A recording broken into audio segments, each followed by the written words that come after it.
नमस्कार, रेडियो रिमझिम से प्रस्तुत है स्थानीय हालचाल। पहले मुख्य हालचाल। सभी मतदान केंद्रों पर मतदाता सूची का हुआ प्रकाशन। महाराजस्व अभियान की हो रही है शुरुआत। बच्चियों की सुरक्षा के लिए समिति का हुआ गठन। इजराइल में नौकरी का आया अवसर, 1.5 लाख रुपए तक है सैलरी। नल जल के अनुरक्षकों को नहीं मिल रहा है वेतन, जिलाधिकारी से लगाई गुहार। स्थानीय हालचाल के इस अंक के साथ मैं निकेत मिश्र। अब हालचाल विस्तार से।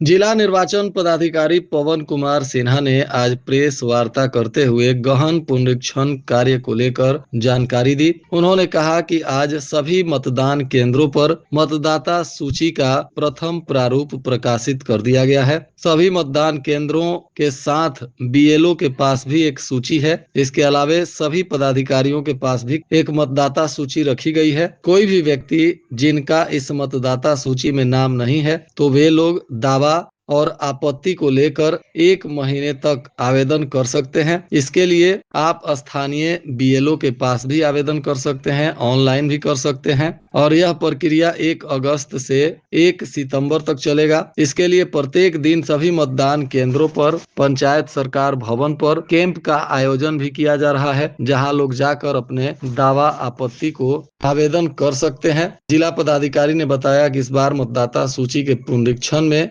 3,10,363 मतदाताओं का नाम कटा है। इनमें 71,135 मतदाता मृत पाए गए हैं, तो वहीं 1,28,900 मतदाता और अस्थायी रूप से स्थानांतरित हो गए हैं, तो वहीं 35,258 लोग दोहरी प्रविष्टि के पाए गए हैं तथा 75,070 ऐसे मतदाता हैं जिनका कोई ट्रेस नहीं मिला है। इनमें से जिन लोगों को भी इस मतदाता सूची में किसी तरह की कोई दिक्कत नजर आ रही है तो वे लोग स्थानीय पदाधिकारी या बीएलओ से संपर्क करें। इसके लिए अंतिम समय है, 1 महीने का वक्त है। इसमें कोई भी मतदाता जो पात्र मतदाता है वह छूटे नहीं, इसके लिए जिला प्रशासन लगातार काम कर रहा है। साथ ही सभी राजनीतिक दल के प्रतिनिधियों को भी इस मतदाता सूची के प्रारूप को दिया गया है। वे लोग भी मतदाता सूची की पड़ताल कर पात्र मतदाताओं का नाम अगर इसमें छूट गया है तो प्रशासन को अवगत करा सकते हैं। आज इस संदर्भ में जिला निर्वाचन पदाधिकारी पवन कुमार सिन्हा ने बातचीत करते हुए बताया। गोपालगंज जिले में विगत 3 चुनाव का इतिहास देखिएगा, 52 से 55% का इलेक्टोरल पार्टिसिपेशन रहा हमारा, परसेंटेज ऑफ वोट रहा, वोटर टर्नआउट रिकॉर्ड रहा हमारा। अब सवाल उठता है कि जब हम स्वीप एक्टिविटी के माध्यम से, आपके माध्यम से मतदाताओं को जागरूक कर रहे हैं, रेडियो जिंगल्स के माध्यम से हर तरह से कर रहे हैं, तो आखिर वोटिंग परसेंटेज बढ़ क्यों नहीं रहा? तो ये बात हम लोग को पल्ले पड़ी कि भाई मतदाता रहे तब तो वोट हो। अरे ठीक है, कुछ अक्षम है लोग, कुछ बीमार हैं, कुछ है, कितनी बड़ी संख्या बीमार होगी? 10%, वृद्ध 10%, अस्वस्थ 10%, उससे ज्यादा तो नहीं होगा। लेकिन 55 का खेल समझ नहीं आ रहा था कि 55 पर क्यों रुक रहा है। कहीं 61-62%, उससे ज्यादा तो बिहार में वोटिंग तो हो नहीं रही। इसका मतलब कि वोटर थे नहीं। हमारी जो मतदाता सूची थी वो अस्वस्थ थी, उसमें वोटर्स माने अनवांटेड वोटर्स ज्यादा थे, तो परसेंटेज बढ़े तो कैसे? तो ये एक तनाव का विषय था कि हम लोग स्वीप एक्टिविटी में नुक्कड़ नाटक के माध्यम से, प्रचार के माध्यम से, फ्लेक्सी के माध्यम से, 24/7 आपके ईवीएम के डिस्प्ले की आप कैसे ऑपरेट कीजिएगा, सब के माध्यम से हम लोग कर रहे हैं। उसके बावजूद नहीं बढ़ रहा था। तो ये एक उद्देश्य था जिसकी हमने प्राप्ति की है और आपके माध्यम से प्राप्त किया है। तो दिस वाज सिंपली डाटा कि हमने क्या पाया। अब उठता है कि आज जो दिन हम लोगों ने मतदाता सूची का प्रारूप प्रकाशन करना था वो हमने आज पॉलिटिकल पार्टी के साथ को शेयर कर दिया है। 12 हमारे राजनीतिक मान्यता प्राप्त दल हैं, हमने सभी को पूरी वॉल्यूम उनको दे दी है और साथ में वैसे मतदाताओं की भी सूची उनको सौंप दी है जिनके नाम किसी कारण से, जो भी एएसडी आपने सुना, नहीं आ पाए, उनकी भी सूची सौंप दी है कि भाई इसमें यदि अभी भी कुछ त्रुटि आपको नजर आती है तो कृपया उसको आइडेंटिफाई करें। क्योंकि हमसे ज्यादा बड़ा फोर्स पॉलिटिकल पार्टी के पास है, उनका हर पब्लिक है, उनका सोर्स ऑफ इंफॉर्मेशन है, तो वो कर सकते हैं। इसके अलावा हमारे जो मतदाता सूची है उसकी 17 कॉपियां हमने पब्लिश की हैं, 12 तो हमने हिसाब दे दिया कि राजनीतिक दल को दे दिया हमने। एक हमारे ब्यूरो के पास चस्पा होने के लिए गई, एक वाचन कर रहे हैं, वो एक ईआरओ के पास है, एक डीओ के पास है, और बाकी कॉपी हम लोगों ने इलेक्शन कमीशन को फॉरवर्ड कर। जिला पदाधिकारी पवन कुमार सिन्हा ने आज बताया कि अपर समाहर्ता के द्वारा राजस्व विभाग की ओर से 16 अगस्त से 20 सितंबर तक राजस्व महाअभियान की शुरुआत की जा रही है। इस अभियान का उद्देश्य भूमि से संबंधित दस्तावेजों में पारदर्शिता लाना है और जनता को जमीन से जुड़ी सभी जरूरी सुधारों की सुविधा सीधे उनके द्वार तक पहुंचाना है। इस अभियान के अंतर्गत डिजिटाइज्ड जमाबंदी में त्रुटि सुधार, उत्तराधिकार नामांतरण, बंटवारा नामांतरण एवं छूटी हुई जमाबंदी को ऑनलाइन किया जाएगा। इस संदर्भ में भी जिला पदाधिकारी से बातचीत की गई तो उन्होंने कहा, राजस्व महाअभियान चलना है। ये मेरे हिसाब से अभी तक के इस स्वतंत्र मतलब बिहार के इतिहास में इससे बड़ी घटना नहीं हो। क्या रहा है, 16 अगस्त से 15 सितंबर तक ये गतिविधि चलेगी। उसके बैकग्राउंड में बता दूं, अभी तक राजस्व के मामलों में जो शिकायतें आ रही थी, सर दाखिल खारिज समय पर नहीं होता, अनावश्यक रूप से रिजेक्ट कर देता है, स्वीकृत कर देता है, परिमार्जन नहीं हो रहा सर, हमारा बंटवारा नहीं हो रहा सर, हमारा म्यूटेशन में अड़ंगा लगा रहे हैं सर, पैसा मांग रहे हैं सर, ये सब होते रहा। तो राजस्व विभाग ने एक बहुत ही जबरदस्त मास्टर प्लान तैयार किया है और उसके तहत ये है कि जो हमने जमाबंदी डिजिटाइज की है, समझिए बात, उसको अल्फाबेटिकल ऑर्डर में, वो जमाबंदी की संख्या 15 लाख है, 15 लाख से थोड़ा सा ज्यादा। उसका प्रिंट आउट निकालना है। इसका आवंटन कल हमारे एडिशनल कलेक्टर साहब ने सभी अंचलों को भेज दिया। उसकी कॉपी, उसकी प्रिंट आउट निकलेगी और घर घर जाकर इस प्रिंट आउट को हमारे राजस्व कर्मचारी और जो बंदोबस्त में जितने अमीन कार्य काम कर रहे हैं, जो कि बैठ के तनख्वाह ले रहे हैं, कोई विशेष काम नहीं कर रहे हैं, उनका एक टीम बनाया जाएगा जो घर घर जाके इस जमाबंदियों को देंगे कि लीजिए साहब ये आपकी जमीन का दस्तावेज। This is a game changer. आप पूछे क्यों गेम चेंजर? अभी तक किसकी कहाँ जमाबंदी है मालूम ही नहीं था, तो कम से कम जमाबंदी संख्या मालूम होगी, जमीन का विवरणी मालूम होगा।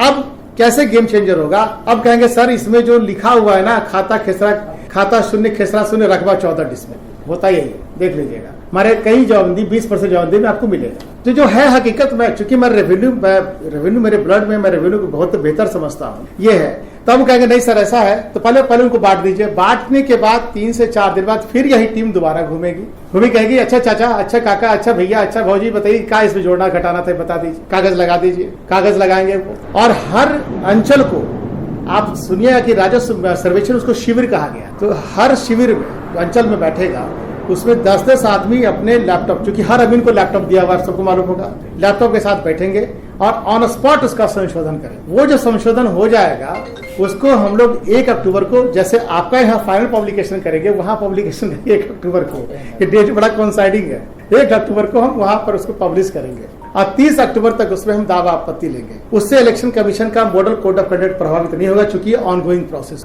गौर कीजिए, ठीक है।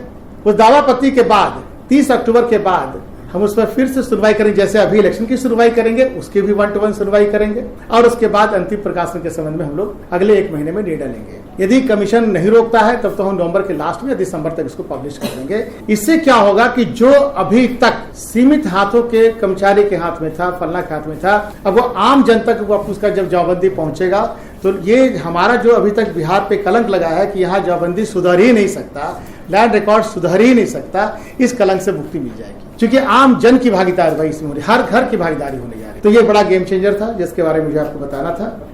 बिहार सरकार के निर्देशानुसार विद्यालय स्तरीय शिकायत निवारण समिति का गठन किया गया है, जिसका अध्यक्ष गोपालगंज में शिक्षिका दीपा पांडे को बनाया गया है और सचिव विनीता कुमारी को चुना गया है। अन्य 5 लोगों को भी इसका सदस्य बनाया गया है। इस तरह से 7 लोगों की यह कमेटी गठित हुई है। यह कमेटी विद्यालय में पढ़ने वाली छात्राओं की सुरक्षा, उनकी शिकायतों पर काम करेगी। इस कमेटी का गठन शहर के SS बालिका उच्च विद्यालय में किया गया। इस अवसर पर कमेटी की अध्यक्ष दीपा पांडे ने बताया कि यह कमेटी मुख्य रूप से बच्चियों की सुरक्षा शिकायत को लेकर बनाई गई है। किसी भी विद्यालय की किसी छात्रा को अगर कोई समस्या होती है तो वह इस कमेटी में शिकायत कर सकती हैं। यह कमेटी उनका निवारण करेगी। इस कमेटी को पुलिस और प्रशासन का भी सहयोग तथा संरक्षण प्राप्त है। ऐसे में विधिक रूप से भी एक्शन लेने में यह कमेटी सक्षम है।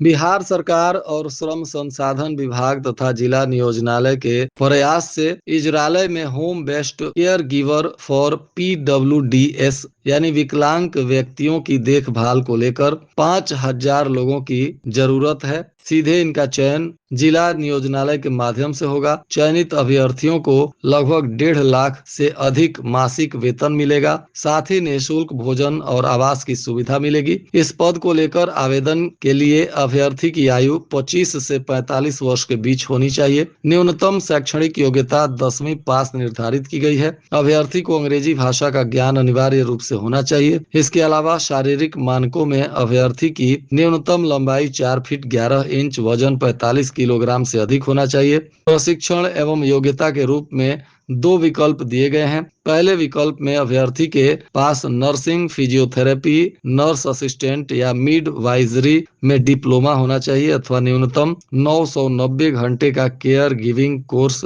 होना चाहिए। दूसरे विकल्प के रूप में GD, ANM, GNM, BSc nursing या पोस्ट बीएससी नर्सिंग में से कोई भी एक डिग्री होना चाहिए। इच्छुक अभ्यर्थी गोपालगंज जिला नियोजनालय से संपर्क कर सकते हैं। 5 अगस्त तक ही इसके लिए आवेदन किया जाएगा। जिले में नल जल योजना का संचालन करने के लिए प्रत्येक वार्ड में एक अनुरक्षक की तैनाती की गई है। यह अनुरक्षक ऐसे लोग बनाए गए हैं जिन्होंने नल जल के लिए अपना भूमि दान दिया था। उस वक्त इन्हें 2,000 रुपए प्रति महीने भुगतान का आश्वासन दिया गया था, परंतु इन लोगों को बताया जा रहा है कि पिछले 5 वर्षों से इन लोगों को भुगतान नहीं किया जा रहा है। अब नाराज होकर सभी अनुरक्षक भूमि दाता संघ के बैनर तले गोपालगंज जिलाधिकारी के पास पहुंच गए। उनसे मुलाकात कर उनसे अपने शिकायतों का आवेदन दिया। अनुरक्षकों के प्रतिनिधि मंडल ने कहा कि प्रत्येक वर्ष सरकार भुगतान कर रही है, परंतु उनका पैसा भ्रष्टाचार का भेंट चढ़ जा रहा है और उन तक पैसा नहीं पहुंच पा रहा है, जबकि वे लोग लगातार नल जल के संचालन में अपनी सेवा दे रहे हैं। जिले में 3,000 से अधिक अनुरक्षक हैं जिन्हें 5 वर्षों से भुगतान नहीं मिल रहा है। भोरे प्रखंड में मुखिया लोगों की एक अहम बैठक हुई। इस दौरान मुखिया संघ के अध्यक्ष मोहन सिंह ने अध्यक्षता करते हुए ग्रामीण स्तर की समस्याओं को लेकर खुलकर अपनी बात रखी। सभी स्थानीय मुखिया इसमें शामिल हुए और सुझाव दिया कि सप्ताह में कम से कम एक दिन राजस्व कर्मचारी पंचायत भवन पर बैठें ताकि किसानों और आम लोगों की जमीन से जुड़ी समस्याओं का निवारण सीधे तौर पर हो सके। उन्होंने आरोप लगाया कि राजस्व कर्मचारी के नियमित उपस्थित न होने के कारण ग्रामीणों को दलालों के माध्यम से काम करवाना पड़ता है, जिससे इनका शोषण होता है। राज्य सरकार ने शिक्षा व्यवस्था से जुड़े हजारों कर्मियों को बड़ी सौगात दी है। मुख्यमंत्री ने स्वास्थ्य अनुदेशक, मध्याह्न भोजन योजना के रसोइया और विद्यालयों में तैनात रात्रि प्रहरियों के मानदेय में दोगुनी बढ़ोतरी की घोषणा की है। यह फैसला आगामी विधानसभा चुनाव से पहले जन समर्थक नीतियों को रेखांकित करता है। नया मानदेय एमडीएम रसोइया को 1650 से बढ़ाकर 3300 कर दिया गया। रात्रि प्रहरी को 5,000 से 10,000 कर दिया गया। शारीरिक शिक्षक एवं स्वास्थ्य अनुदेशक को 8,000 से 16,000 रुपया कर दिया गया। साथ ही अब सालाना वेतन वृद्धि 400 रुपए होगी, जो पहले 200 थी। थावे के कबिलासपुर गांव से एक किशोर गुम हो गया है, जिसको लेकर उसकी मां जया देवी ने थाने में आवेदन देकर किशोर के खोज को लेकर पुलिस से गुहार लगाई है। बताया जा रहा है कि पुलिस अब इस मामले में खोजबीन कर रही है। जया देवी का कहना है कि 13 वर्षीय लड़का गोविंदा कुमार उर्फ भोला 1 बजे दिन में अपने पिता सुरेंद्र चौधरी को खाना देने के लिए साइकिल से मीरा टोला के लिए निकला, जबकि उसको भटवलिया गांव तक पहुंचाकर वे वापस गईं। उसके बाद उनका लड़का न अपने पिता के पास मीरा टोला पहुंचा, न ही घर वापस लौटा। काफी खोजबीन के बाद भी उसका कहीं पता नहीं चल रहा है। अब उसके आवेदन पर पुलिस मामले की तफ्तीश में जुटी हुई है। थावे में जीआरपी ने रेलवे जंक्शन पर प्लेटफॉर्म की जांच करते समय शराब के साथ एक रेल यात्री को गिरफ्तार कर लिया। बताया जा रहा है कि गिरफ्तार यात्री के पास से 24 बोतल अंग्रेजी शराब मिली है। यह आरोपी सारण जिला के गौरा थाना के बिशुनपुर वार्ड 11 का प्रिंस कुमार बताया जा रहा है। हथुआ अखिल भारतीय विद्यार्थी परिषद की हथुआ इकाई ने गोपेश्वर महाविद्यालय हथुआ की नवनियुक्त प्राचार्य प्रोफेसर डॉक्टर अंजलि गुप्ता को कॉलेज की समस्याओं और मूलभूत सुविधाओं की कमी को लेकर 11 सूत्री मांग पत्र सौंपा है। छात्रों की नाम मात्र उपस्थिति, नियमित कक्षाओं का संचालन, पुस्तकालय प्रयोगशालाओं की बदहाल स्थिति, महिला सुरक्षा, दिन व रात्रि में पहरेदार, साइकिल स्टैंड, छात्रा कॉमन रूम, खेलकूद सामग्री, नॉन टीचिंग स्टाफ की कमी और स्नातकोत्तर पढ़ाई की व्यवस्था सहित अन्य मुद्दों को प्रमुखता से उठाया गया है। प्राचार्य ने आश्वासन दिया है कि इन सभी समस्याओं पर गंभीरता से विचार कर जल्द समाधान करने का प्रयास किया जाएगा। बैकुंठपुर में जीविका दीदियों ने सफाई अभियान चलाया। इस दौरान प्रखंड अंचल कार्यालय की सफाई की गई। राज्य सरकार के निर्देश पर जीविका परियोजना की ओर से विशेष पहल शुरू किया गया है। इसका शुभारंभ बीडीओ नंद किशोर शाह और जीविका के बीपीएम सुरेंद्र मांझी ने किया। बीडीओ ने बताया कि कार्यक्रम का उद्देश्य सरकारी कार्यालयों की स्वच्छता बनाए रखना और जन भागीदारी से जोड़ना है। जीविका दीदियों को संबोधित करते हुए बीडीओ ने कहा कि जीविका परियोजना के द्वारा उठाया गया यह कदम न केवल कार्यालय परिसर को स्वच्छ बनाने में कारगर होगा, बल्कि इससे जीविका दीदियों को आत्मनिर्भर बनने और अपने परिवार की आर्थिक स्थिति को सुदृढ़ करने के अवसर भी मिलेंगे। और आज के मौसम का तापमान गोपालगंज में न्यूनतम 27 डिग्री सेल्सियस और अधिकतम 36 डिग्री सेल्सियस रहने की संभावना है। अंत में मुख्य हालचाल एक बार फिर। सभी मतदान केंद्रों पर मतदाता सूची का हुआ प्रकाशन। महाराजस्व अभियान की हो रही है शुरुआत। बच्चियों की सुरक्षा के लिए समिति का हुआ गठन। इजराइल में नौकरी का आया अवसर, 1.5 लाख रुपए तक है सैलरी। नल जल के अनुरक्षकों को नहीं मिल रहा है वेतन, जिलाधिकारी से लगाई गुहार। इसके साथ ही रेडियो रिमझिम से प्रसारित स्थानीय हालचाल का यह अंक समाप्त हुआ। नमस्कार।